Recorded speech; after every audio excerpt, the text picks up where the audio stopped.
What's up, YouTube? You know what time it is.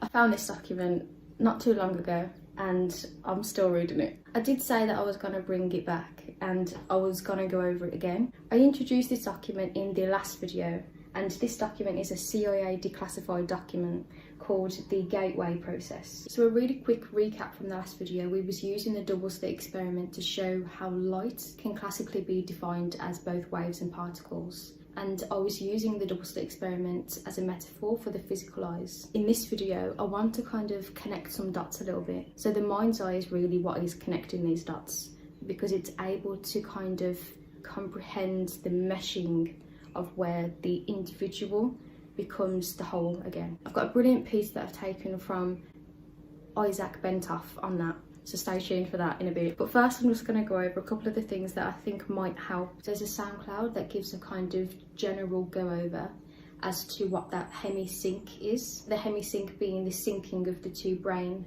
hemispheres. Page 10, if you want to check that out. What the Hemisync does is it plays pink noise, and that's pretty much basically the spectrum of sounds that our ears are able to detect. So it's a very kind of calming, neutral, non-biased sound. And then it plays a tone in the left ear for a little bit, and then it plays a tone in the right ear for a little bit, and then it stops. It's just a straight tone. It's a straight tone in each ear. When they play them together, it creates a resonance, a sound of kind of vibration or vibrato that your brain picks up and your ears can detect. And it's the oscillation that is actually creating. And you can physically hear that oscillation point, training the brain to harmonise back in sync with itself. Isaac Bentoff states a really interesting point in this document. He says that you don't necessarily need to do the Hemisync tapes, just some binaural beats or the Schumann resonance, listening to the Earth's natural Schumann resonance can also have really strong or similar effects on the altered states of consciousness. It takes a bit of a tuning too, because the egoic structure is so driven to go out and seek for things, whereas this Hemisync is teaching you to kind of dissolve the pixelation of the image that you are creating within the very externalized version of you. That disharmony creates a lot of psychological distortions, and it very much is to do with that electrical signaling or that kind of dissonance, cognitive dissonance. Hold on, where am I? And there's a great bit in here that alludes to this as well, called belief system considerations. So I'll read a little bit. So the tangible world is movement, say the masters. Not a collection of moving objects, but movement itself. There are no objects in movement.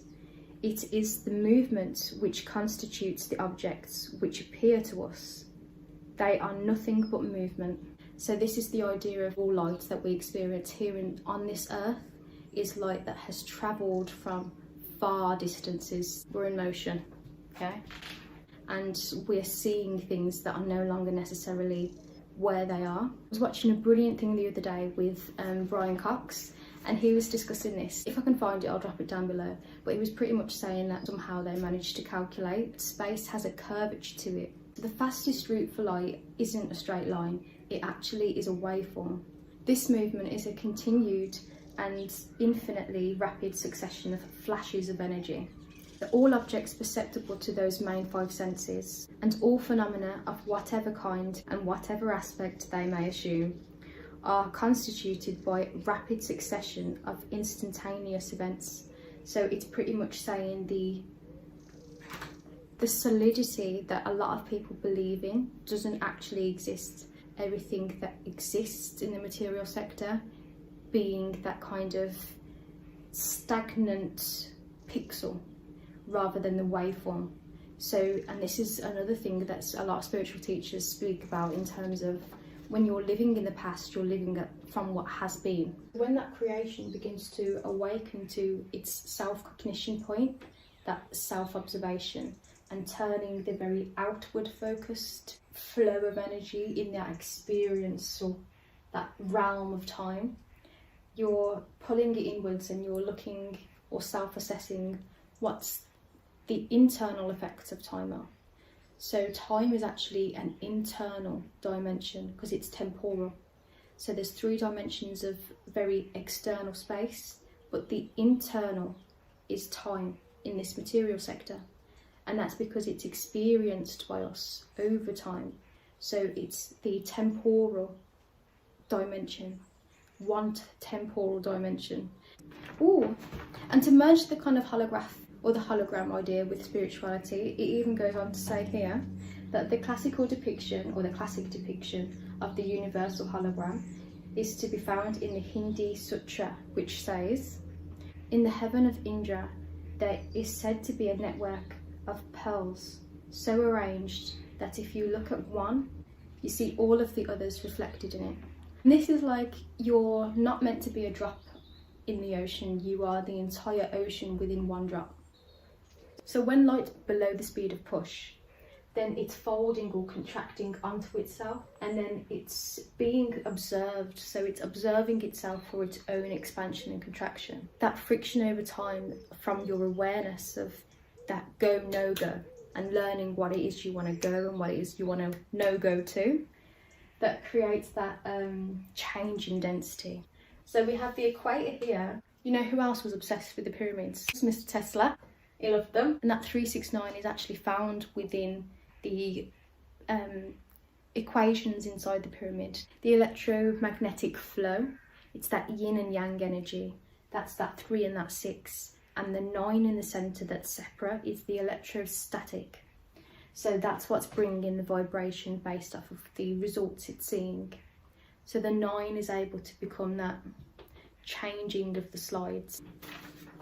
Next, so consciousness is an energy, but it's a very intelligent energy. It's the energy that enables the connections to be made from the external and the internal. Isaac Benthoff did a brilliant little drawing about how this, the kind of cross-hatching of consciousness happens. So I'm going to attempt to redo it on my chalkboard. Where are we? Right. So we started off by saying we've got a couple of bodies, right? Got you. That's you. Got me. And then a couple of mates. A couple of little mates. And the unit of space, think of as being that kind of perception, that gridding of where I am within this material sector. Our awareness, we're ebbing and flowing, and we're co-creating in that experience via communication. So when you've gained that self-cognition, then you begin to co-create. And this is kind of like that conscious communication point. So we're having a whale of a time. Do you want another drink? Yeah, mate. Okay, what do you want? This now, there's an interference pattern because you and I are experiencing a co-creation of a reality. We're both going to the bar to get a drink, but we get around him, right? So now everyone has got a drink. So everyone's having a whale of time. And if we was to keep going like this, if we was to keep going up and keep going up, then eventually those individual points of experience as a whole again. There's a couple of things that I want to know, and that is quality of consciousness. The out-of-body state involves projecting a major portion of energy pattern that represents human consciousness, that it may move either freely throughout the terrestrial sphere for purpose of information acquisition or into other dimensions outside of time-space, perhaps to interact with other forms of consciousness within the universe. So imagine now that that doesn't just stop with this world, but it also starts to expand out with your awareness into other sectors, other solar systems, other forms of life and other beings. It's all from that singularity point. It's all being pushed out. So there are many, we are inside consciousness already. So everything else that has consciousness inside of, we also have access to. This is vital, this is a crucial bit, right? Okay, so I'm going to read on. So the next section is consciousness in perspective. If we remember in the last video, we were saying how the perspective is that kind of 3D modelling that the perception creates based off of the belief systems and the in-sync or harmony that you have, or how open-minded you are. Jordan Saith is a brilliant YouTuber who always says about you want an open mind, but a mind not too open that your brains fall out, which is brilliant. So, consciousness in perspective. Having ascertained that human consciousness is able to separate from physical reality and interact with other intelligences in other dimensions within the universe, and that it is both eternal and designed for ultimate return to the absolute, we are faced with the question, so what happens then? Since memory is a function of consciousness and therefore enjoys the same eternal character as the consciousness which accounts for its existence, it must be admitted that when consciousness returns to the absolute, it brings with it all of the memories it has accumulated through experience in reality.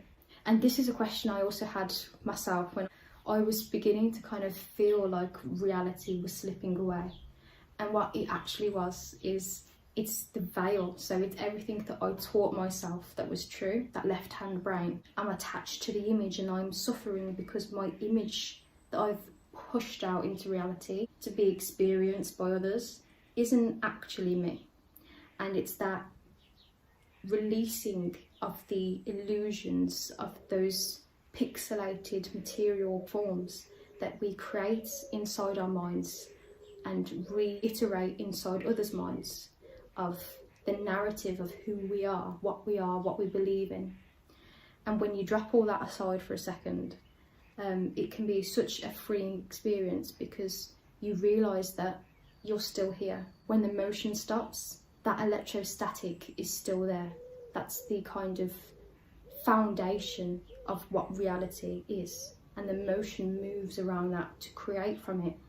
So when it's saying that memory is a function of consciousness, what we're gathering and who we're choosing to be is what our energy is becoming. The remnants or the energy of that kind of patterning is transcended back to the internal light within you.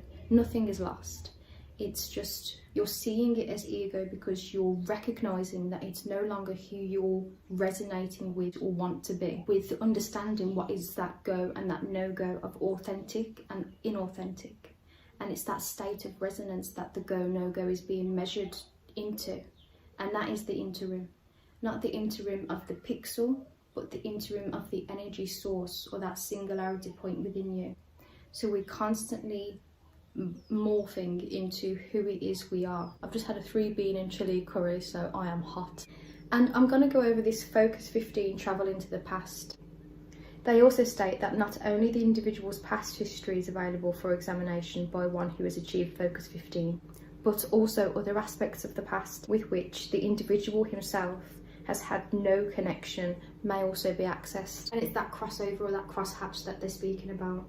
And that's that universal or collective intelligence, some sort of intelligence with consciousness that happens within, from species to species, where people put their energy onto, actually kind of affects the behaviour of that energy that's being looked at in that way. So for instance, if you meet someone who has a version of you in their temporal dimension that doesn't resonate or you feel doesn't match the image that you have of yourself, then there's going to be a lot of resistance when you meet that person if you're meeting from a state of history or past rather than the state of the now moment or future focused. How that future focus is that kind of shooting out of time space.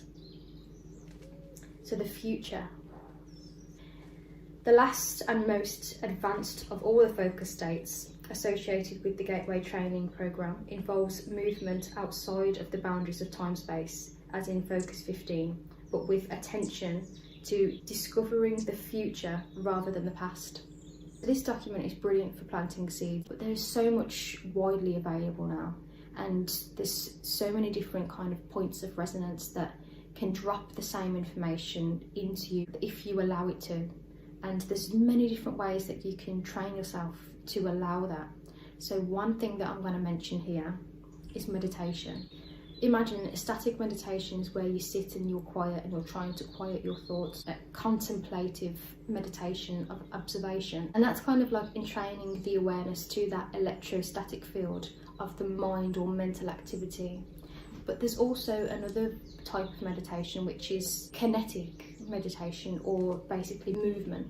just general exercise, kind of numbing that electrostatic by focusing on the electromagnetic waveforms of the movement. It's really good for releasing like built up emotions or anything within the interim that's within that field. And mantras are really good for numbing out that left hand brain. So I am going to stop it here, but if you wanted to check it out at how to click out of time space, then I would recommend reading the advanced techniques, which is section 30 of this document.